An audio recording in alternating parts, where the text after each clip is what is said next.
So tonight we're going to talk about Gestalt and the and then we're going to stop the recording. We're going to watch the student presentation together and talk about it. Okay. So let's see. So the interesting thing about Fritz Perls is that, you know, I I like part of his theory. I just didn't like him. So, uh, so the first time I ever even heard about Fritz Perls, um, when I was in school, a lot of my professors were, from an older generation, and so they were all about to retire, and a lot of them knew these people, these more contemporary theorists, and so I uh, I was in a lot of their last classes, and I got to know them pretty well. And so there was this guy, Eugene Alexander, and he had been like in the military, or at least hired for the military, like mercenary. Um, and he had seen a lot of action after uh, World War II. Um, and so he came back to the United States very troubled and angry individual. I would imagine he had PTSD. Uh, and today I diagnose him with intermittent explosive disorder.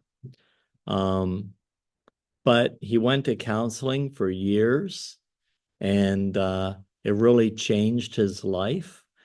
And so much so that he became a psychologist. And the very last class I had him for, his last class, was like, oh, what did he call it? He called it some name, but it's really encompassed everything from like meditation and expressive arts and all of the alternative therapies. And like we'd begin and he'd turn out the lights and he'd have these little, chimes, and we'd meditate, and sometimes he'd do uh like a little guided journey, or he'd have us do some expressive arts kind of technique. Um, and one time he was talking about Gestalt therapy. And since it was his last class, he said he'd share some stories. And he was in his doctoral program out in California. And he said, hey, let's go down the coast. There's a party. A lot of famous theorists are going to be there. We could meet them. And his roommate was looking like really depressed. And Eugene was like, what's wrong? And his roommate said, well, my girlfriend just broke up with me. I'm feeling really down. I don't want to do anything. Eugene was like, well, it might do you good to get out, get some fresh air, be around some people. I think he was kind of worried about him. And so he dragged him to this party. And as soon as they walk in the door, Fritz Perls walks up and notices his friend is having some emotional issues. And, he started like talking with him and being a little pushy. And Eugene, like, it's like, hey, man, we just came here to relax and to have a good time, and just leave my friend alone. And, and Pearls just wouldn't listen. And, with like intermittent explosive disorder, it's like every now and then somebody will just flick this light switch and that's it. And that's what Fritz Perls did. and Eugene knocked him out. He flew over the couch, and Eugene was laughing. He's like, all you saw was these two tiny little feet sticking up in the air above the couch. So that's the story with Fritz Perls and Eugene Alexander. But you watch the video, see if you wouldn't want to do the same thing. So I guess they left immediately after that. So in some versions of Corey's textbook, he has a quote by Fritz's wife, Laura Perls, and then sometimes he takes it out. And if you read the quote by Laura Perls in the textbook, it says, without the help of me and his friends, there would be no theory of Gestalt therapy. So what that's kind of saying is, Laura lived longer than Fritz, so she was able to publish that and give herself some credit, whereas Fritz really didn't give her a lot of credit. So I think, I think that was probably a problem with them. So, I think she did contribute to his theory, and I think she was very influential in its development. So a little bit about his history. So, he was born late 1800s, and born in Berlin, and lower middle class Jewish family. He failed 7th grade twice. He was expelled due to trouble with authority. Can't imagine that. And he eventually completed school and went on to receive a medical degree in psychiatry. So in my doctoral program, I was able to teach as an adjunct while I was going through my doctoral program. One of the courses I taught was theories, and so I would regularly watch his video with Gloria. And, at the end of your doctoral degree, you have to, sit for exams, and they were like 3 or 4 days straight. And they'd lock you in a room and they give you the exam, and you had to write for like 3 hours. And one of our exams was on counselor supervision. How would we supervise people who are like getting their LPC or something like that? Or how would we supervise students like in practicum or field? And they showed us the video of Pearls and Gloria, and they didn't tell us who it was, but I knew who it was. And they said, okay, the male, the counselor, is your supervisee. What would you say to them as a supervisor? How would you critique their counseling? How would you tell them to improve? And I wrote all about how he had his own issues with authority, tried to overcome them by becoming an authority, but he never really addressed his own issues. And I think that's true. And I think that's why he comes out as abrasive and too authoritarian. And I certainly had my own issues with authority. My father was in the military his whole life, or the government, and so I was a bit of a rebel. But eventually, I worked on my issues, and I instead of becoming an authority, I gave up all control, or as much as I could. So it's almost the opposite extreme. And but for a long time, You know, a lot of people who have trouble with authority seek to gain control themselves. So it's kind of a paradox. It's an irony. You know, it's not healthy. But that's what I see happening with Pearls. You know, he never dealt with his own issues. Um, he also served as a medic for German army in World War I. And remember, we talked about what World War I was like, and we talked about how Adler was also a doctor, and we talked about trench warfare and about shell shock and all of that in a previous lecture. So he went through all this as well. I don't know if he had a relationship with Adler. It would certainly be interesting if he did, because they had a lot in common. So if anybody wants an extra bonus point for their exam, see if Pearls knew Adler. That would be interesting. All right. So he stressed holism, just like Adler did.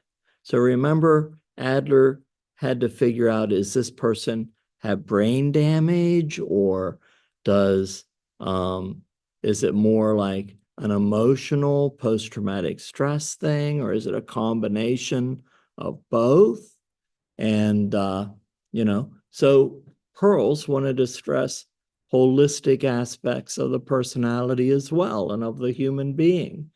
And, you know, so Gestalt means holistic or whole, the Gestalt, the wholeness of something. So he later moved to Vienna. He was psychoanalyzed by a pretty famous follower of Freud, Wilhelm Reich, and supervised by Karen Horney. So two pretty famous people. 1946, right after World War II, came to the US, broke away from psychoanalysis, and founded his own institute for Gestalt therapy in New York City. Later moved to Big Sur in California. So we got Fritz Perls in Big Sur. We got Carl Rogers and La Jolla. So all up and down the highway there on the coast, you know, and he started his own Institute for Gestalt Therapy. So that's a little history of Fritz Perls. Let's see. So I think what people like about Gestalt therapy is that there are thousands of techniques, or as Perls would call them, experiments. And, you know, therapists like techniques. It gives them something to do in therapy. It provides insight with the client. However, unfortunately, a lot of therapists are not grounded in Gestalt therapy. And you can't just do a technique outside of the therapeutic venue. So it kind of loses a lot of its grounding and meaning. So it's important to ground the technique in the theory and then to process the results of the experiment or technique. Pros like to call techniques experiments because experiment is not only let's see what happens, but an experiment comes from the word experience. And that's what he wanted a technique to do. He wanted to draw the individual, the client, into the now, into the present, and re-experience whatever emotions were unfinished. Like that, you know, if he did an experiment to draw forward some unfinished business from the past into the present, and the client would re-experience some of those emotions and be able to process that unfinished business in therapy and get unstuck and be able to move forward. That was his goal. The problem is, yeah, you can shut that if you want. Thanks. The problem is, a lot of times therapists would do these experiments or techniques late in the session. They bring out a lot of emotion and unfinished business. So you have to do these techniques early in a session so that you have time to process all of the emotions and unfinished business that the experiment brought forth into the present. You can't just let a client go if they're experiencing all these emotions that you brought out with a technique. And that's a big mistake that a lot of therapists make. So, he's very into not looking at the past, but if there is unfinished business from the past, he's going to use an experiment, bring that unfinished business into the present moment so that they could process it in the current session. He believes that a lot of his theories based on existentialism and phenomenological theories. Phenomenology focuses on the client's subjective reality of the world. Existential means an individual search for meaning, the idea that people are always becoming. Pearls believe that people should gain awareness through self-experience. So awareness of self through experiences in the session. And of course, that awareness brings about positive change in people's lives. So he thinks everything is experiential in nature. The whole therapy session focuses on the here and now. All the techniques, even if you're talking about the past, he doesn't even want to focus on them in the past. He wants to bring them into the present using an experiment. So most of the theories, Corey talks about thoughts, feelings, and actions, sometimes behaviors. And each theorist believes that these things happen in a certain order.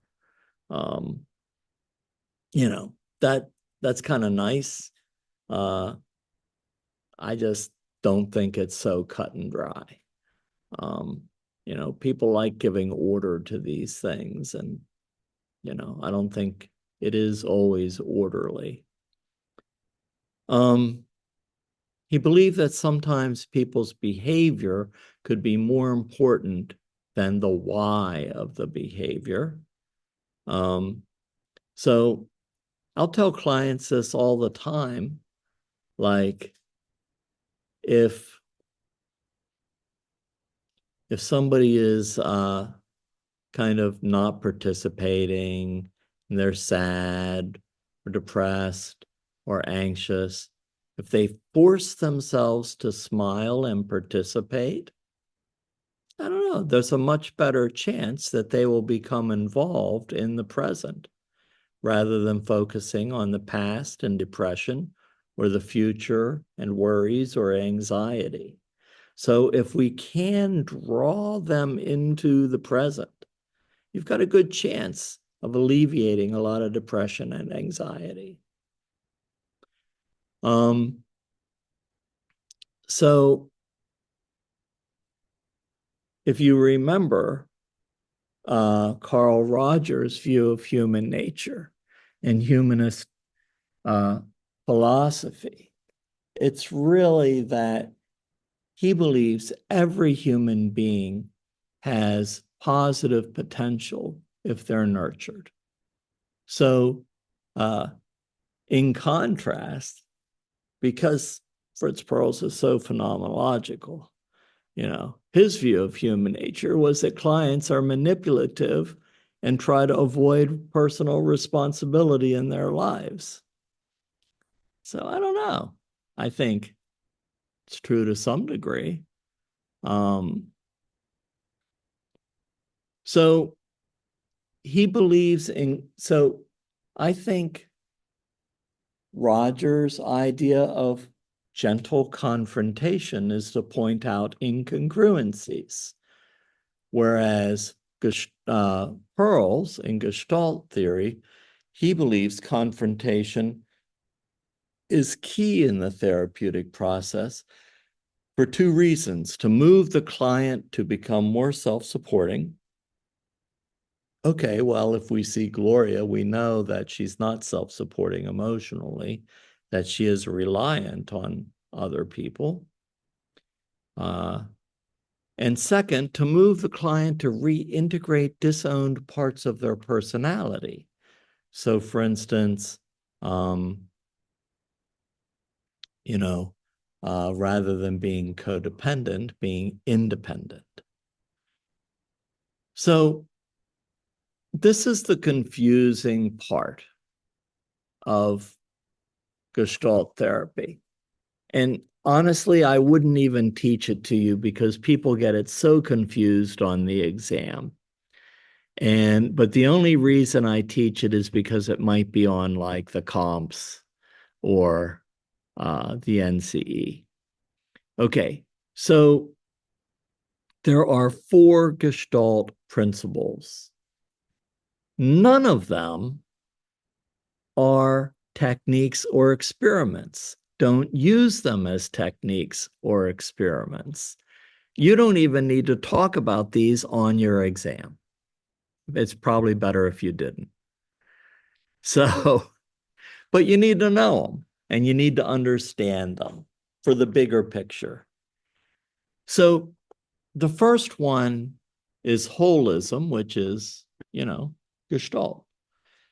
And he says we must consider all the dimensions of human functioning. Humans in nature are more than the sum of their individual parts. How do these parts fit together and function within the larger environment? Well, that makes sense. Okay. So we want to take a holistic view of an individual, emotional, physical, and within their environment. Okay. Field theory.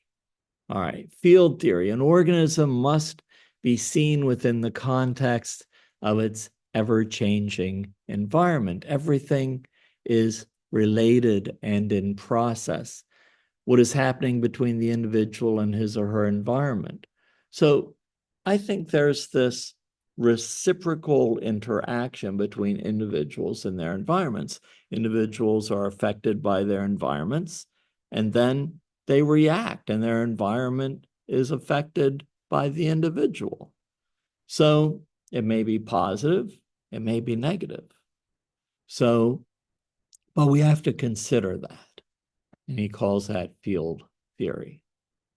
Now, the most important or confusing one is the figure formation process. The confusing thing about this is that he uses the examples of what's called figure ground pictures. And the first one is like, there's one of, they're all black and white, and there's one of 2 faces looking at each other, and they're black, and you might see 2 faces first. Or they form a white chalice in the middle of the 2 faces, and you might see that white chalice first. So let's say you see the white chalice first. So it's this white cup on a black background. Okay, so the white cup is the figure, and that's what you're paying attention to. And the black is the ground. Okay, so the white cup sticks out, But through experiments, we can bring past unfinished business into the forefront. So we can take that black background and we can draw it forward, and eventually our focus shifts from that white chalice to 2 faces looking at each other. Well, that's what unfinished business is like. It's like a lot of times all of this stuff from our past is a blur in the background, and we're really not focused on it. So it's never resolved, it's never processed. And so through an experiment, he draws out that unfinished business and brings it into the present session, and that becomes our focus. So the confusion is, remember, this is not a technique. We don't show this picture to our clients. It has nothing to do with the picture and the clients. It's just an example of how he draws unfinished business from the past into the present, and it becomes a focus of therapy through experiments. That's all it is. We don't even need to talk about this with clients. Okay, I included that picture in your notes in case you want to see it. Okay. And the last one, number 4, organismic self-regulation. I used to have this on an exam and everybody would misspell it. I'd have to correct it. So organismic self-regulation, if a new focus or need emerges, like unfinished business from the past becoming the focus, then one's equilibrium is disturbed. And as Freud would say, that creates anxiety or incongruence, as Rogers would say. So then we try to regulate ourselves, or as family systems would say, we want to recreate a sense of homeostasis. So in therapy, a lot of issues can emerge from the background or from unfinished business. And it is the processing of experiments that helps people to process unfinished business. And then they're no longer stuck or at an impasse, and they're able to move forward and grow as a human being in a healthy way. So that's those 4 points. You kind of need to understand them, but you don't need to write about these on the exam. Any questions about those 4 things or how they work?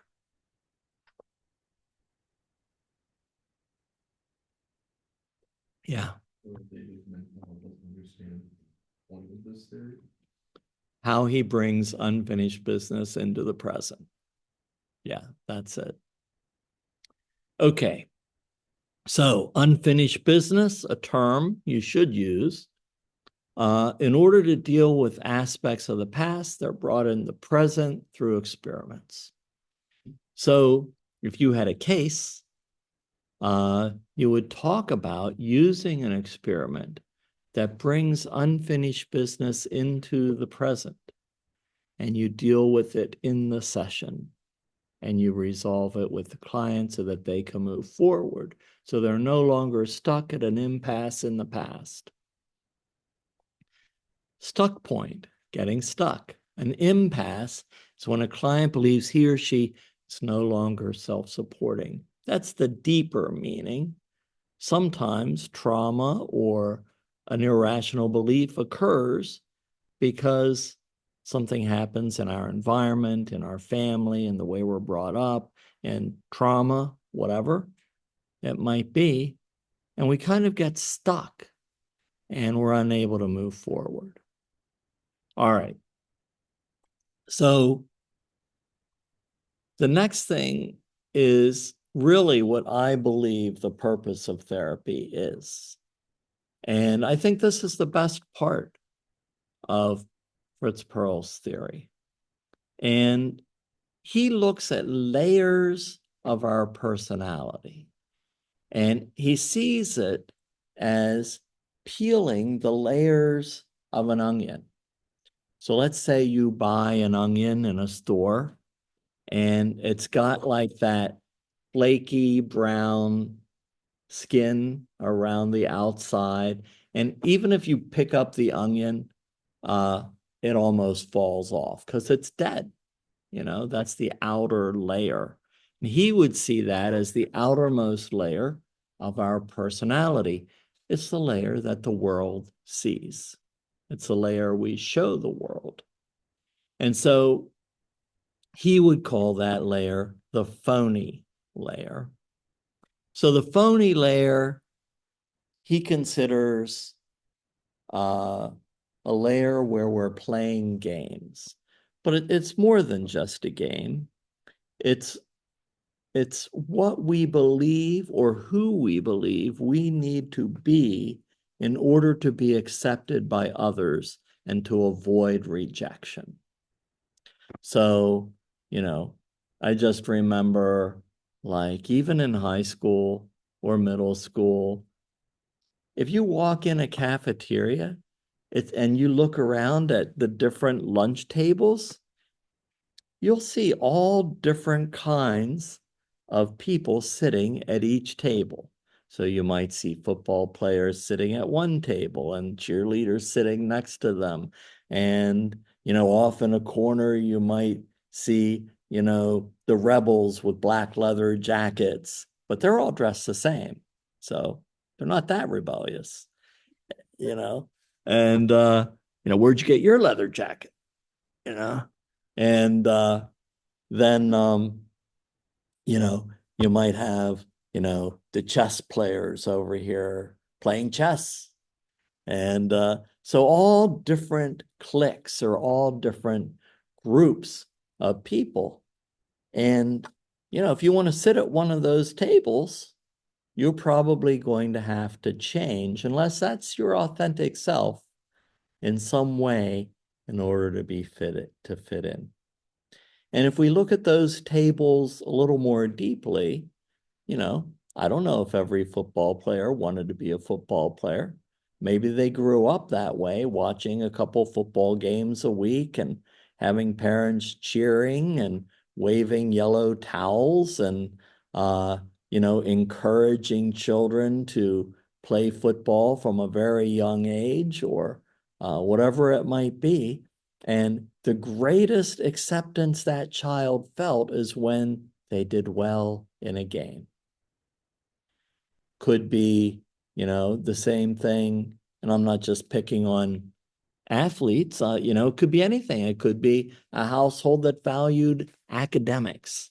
It could be a household where one of the parents valued fashion.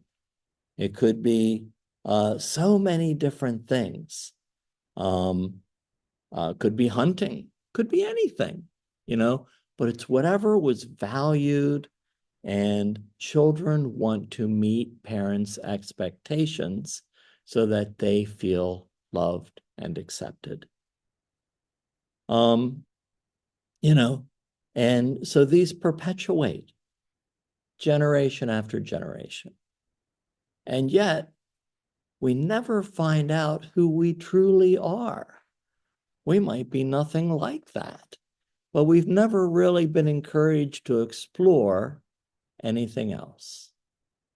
And so the phony layer is the layer that we show the world in order to be accepted, so that we're not rejected, so that we can experience that love and acceptance, even if it's conditional, because it's all we knew.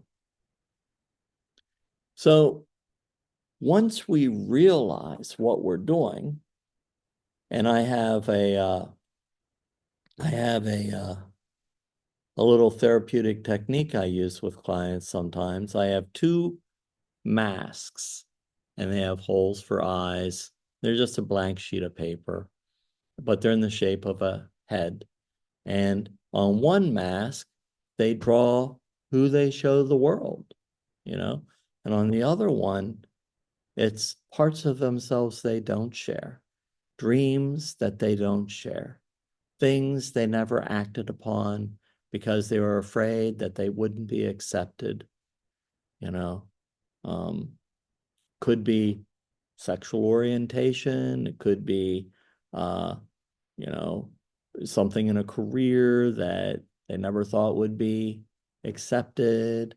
Could be anything. But it's what they don't really share. And, and then I have them wear the mask that's phony and look in the mirror and talk about it. And they could draw pictures on the mask or decorate it or draw words. And then I want them to take off the mask and put on their authentic mask and talk about that, always using I statements. And then as we place these masks side by side, we process, what would a first step be? What could we let go of that's not really us? And what could we begin to share that really is us? And how do we gradually move from phony to authentic? It doesn't have to be all at once. But the first step is the awareness that they're doing it. So we rip off that totally dead, crackly layer, and we get to the next layer, and it's just partially brown. It's not flaking off yet. And then the next question is, of course, why do we do this? Only Pearls never asks why. He would say, tell me about those choices, And he doesn't ask why, because the word why shifts us to an analytical frame of mind. And it moves us from a feeling level to a cognitive level. So it takes us out of the present. And we are now coming up with reasons. So, it brings in things like rationalization and denial and all of those other things. So he doesn't really use the word why, but what's going on that we felt that need to not be ourselves? So that leads us to the next layer of discovery, the next layer of our personality, and that's the phobic layer. And we all know the word phobia, and the phobic layer means fear.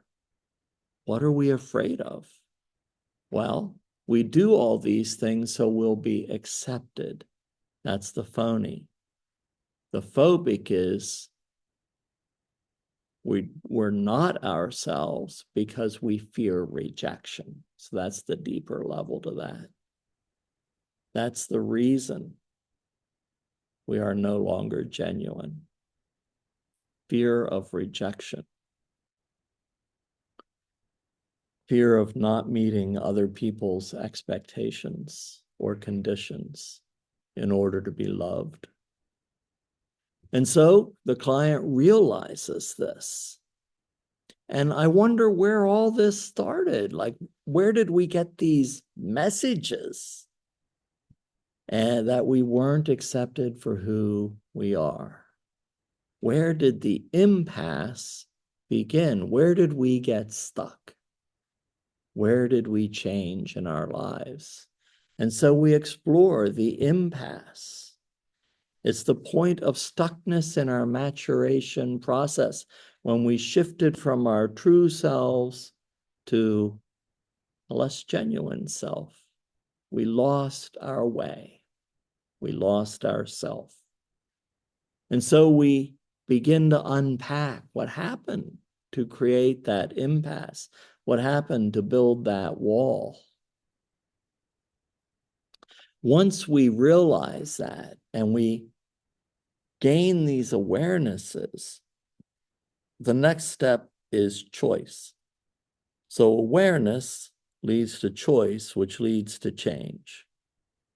And we first make an internal choice, but that internal choice is somehow very freeing. Wow, I really can be myself if I choose to. If I realize that, I deserve to be accepted for who I am. And if I'm not, who cares? That's about them. That's not really about me. And so we're going through all these inner thoughts. I'm just going to be me. And we decide what that means. How am I going to be myself? How am I going to change? How am I not going to change for others, but get back to who I was truly meant to be.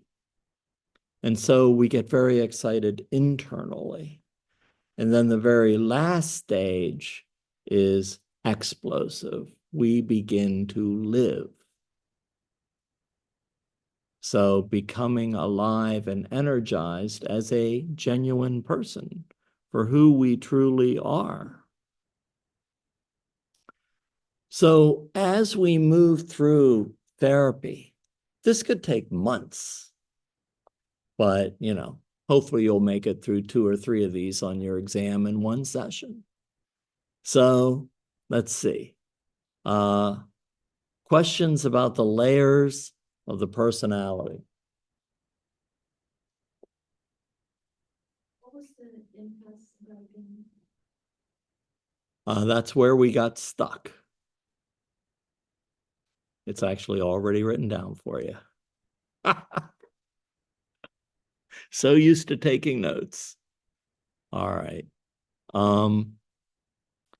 Any other questions? Okay, so instead of calling them defense mechanisms, he called these things resistances to contact. How do we resist contact with other human beings? They're very similar to Freud's defense mechanisms, though. In fact, I'd say he just copied them. So introjection, uncritically accepting the beliefs of others without assimilation. Projection, not owning aspects of oneself, but placing them onto others. This results in not taking personal responsibility for one's own feelings or our true self. Retroflexion. So this has 2 parts. The first part is doing to oneself what one would like to do to others. So either hurting oneself or making ourselves feel better. Or the second part is, or what one would like others to do to us. Well, if I really want other people to hug me, but they're mean to me, I might do some self-soothing gestures. Deflection, the use of distractions like humor, like being a class clown, or so that somebody else doesn't see our true selves. Confluence, the blurring of differentiation between self and others. Woody Allen had a movie called Zelig. Most people probably haven't seen it, but it's almost like he's a human chameleon, so he'll fit in and be accepted by other people. People have a need to be liked by others or to fit in. All right, some techniques. All right, so many people don't hear this part of the lecture for some reason when they do their exam. So I try to emphasize it. There are simple techniques and there are more complicated techniques or experiments. I would like you to use an experiment or 2 on your exam that promote dialogue, that are in depth. So an example of that would be the empty chair technique, or a role play, or top dog versus underdog, 2 parts of the individual's personality that are experiencing incongruence or a struggle, and they do a role play between the 2 parts of their inner dialogue. A role reversal would be the second part of a role play. So those are valid, experiments to use on your exam because they promote dialogue. It's easy to say, please use I statements if somebody just keeps saying, well, when you experience trauma or when you experience a lack of, acceptance, Please use I statements. Oh, when I experience trauma, when I experience, that's it's a nice technique, but it just takes a second. Staying with the feeling. We're going to stay with that deeper feeling for the entire session. Not really an exam kind of answer. All right. So you get the idea. Um, let's see. Same with body language. It's okay to point out body language. I take it a step further and rather than you'll see it in the Gloria tape, tell me what your foot is doing, or what is your foot doing? And she says, well, it's moving, it's shaking. I take it kind of a different route. I say, if your foot could talk now, what would it say? So I want to hear the expression of the foot that's twitching or moving back and forth. And usually they'll talk from the standpoint of anxiety or nervousness in the session. Okay. That is Gestalt therapy. Questions or comments?